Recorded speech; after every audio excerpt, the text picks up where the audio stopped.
Hey everyone, you're watching We Had That, and today I'm going to talk about my top 10 favorite heroes from the Masters of the Universe line of action figures by Mattel. Real quick before we get started, it would really help my channel if you would click like on this video and subscribe to my channel so you'll be notified when I post new videos. Masters of the Universe was a wildly successful line for Mattel throughout much of the 1980s, featuring some of the coolest bad guys of the decade. Starting with Skeletor, the main villain of the franchise, there was no shortage of awesome villains. From very early favorite Beastman to Faker and Trapjaw in the second wave, Cobra Khan from Wave 3 was always a favorite of mine, and starting in Wave 4, you had Hordak and his evil horde. There was always a cool new bad guy coming out in the line. Mattel was pumping out character after character for HeMan to battle, but when it came to HeMan's friends, it seemed like the creative team just couldn't come up with good guys as easily. With that said, there were a few characters who I would definitely include on my list of must-have figures. Before I start, I want to specify that Zodak would definitely have made my list of top 10 heroes. However, it seems like Mattel couldn't decide whether he was a good guy or a bad guy, and in the stories that came after the release of the original figures, he was portrayed as a neutral character, so I did not include Zodak along with the heroes.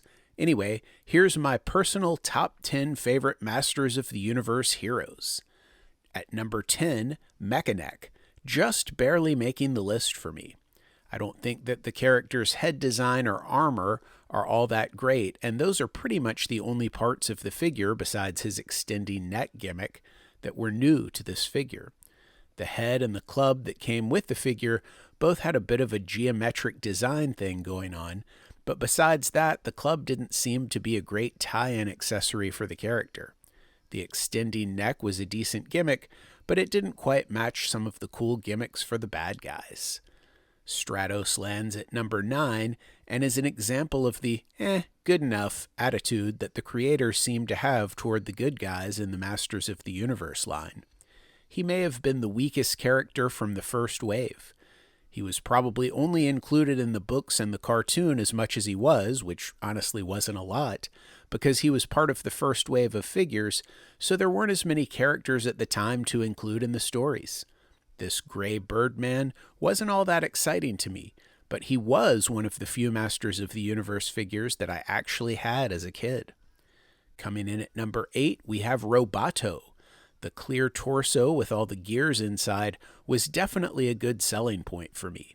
I also liked the 3 different arm attachments, which was a feature that had already been used on another figure, Trapjaw. But there wasn't much character to this character.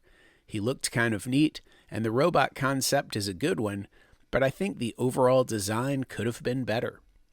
King Randor makes the list at number 7. He was around pretty much from the second wave of figures on. A much older version of the king first appeared in the mini-comic The Ordeal of Manny Faces.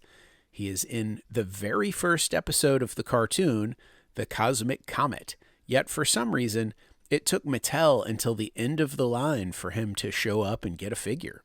The figure itself is pretty basic, with a reused body, repainted armor from Jitsu, and a gold spear that was first used with the Castle Grayskull weapons rack, and later molded in orange with Whiplash. So the head and crown were really the only new sculpts needed for this guy. I'm not sure why it took so long to make a figure of the king, maybe because even though he'd always been around, he wasn't very exciting of a character and didn't do very much in either the mini-comics or the cartoon. At number 6, we have Manny Faces. The multiple face gimmick was borrowed from the character Zorak from Mattel's popular Big Jim line, but it worked pretty well for this early Masters of the Universe hero, at least for a story or two. Honestly, it wasn't a gimmick that had much longevity in the mini-comics or in the cartoon, but it was neat to spin the figure's head around to his different faces. This was another of the few figures that I had as a kid. Fisto makes the list at number 5. Mattel seemed to give this third wave character as much of a push as they could in 1984, by which time most of HeMan's friends had already been established. The double spring action of both his waist and right arm was a neat gimmick, and the figure had a nice look to him. It was often shown that he was one of the strongest men on Eternia next to HeMan. I think if the character had come out just a little bit earlier, they could have done more with him in the Masters of the Universe mythology, but they still did a good job with this guy.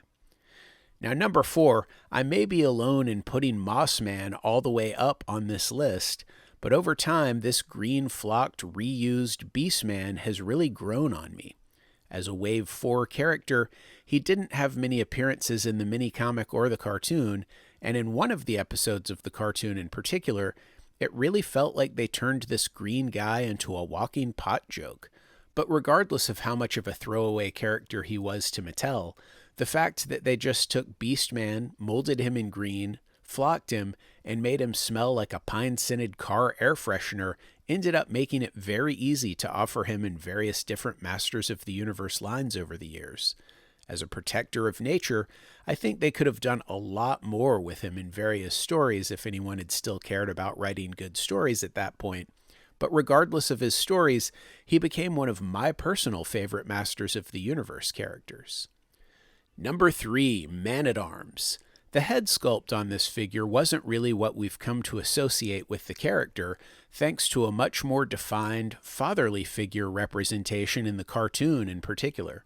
I don't think Man-at-Arms would have made it this high up on my list if it weren't for his constant presence in the cartoons, mini-comics, and even in the books, but he certainly ended up being one of the main characters of the franchise, and thanks to the writers of those stories, he became a very solid character for me as well.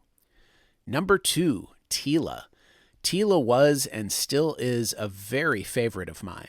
She reminds me a bit of Red Sonja and captured the sword and sorcery vibe that I loved about Masters of the Universe better than any other hero in the entire line.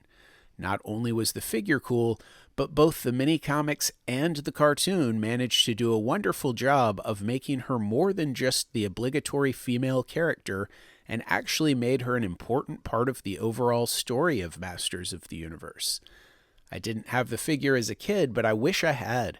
She's easily one of my all-time favorite Masters of the Universe figures and characters. And of course, coming in at number 1 is HeMan.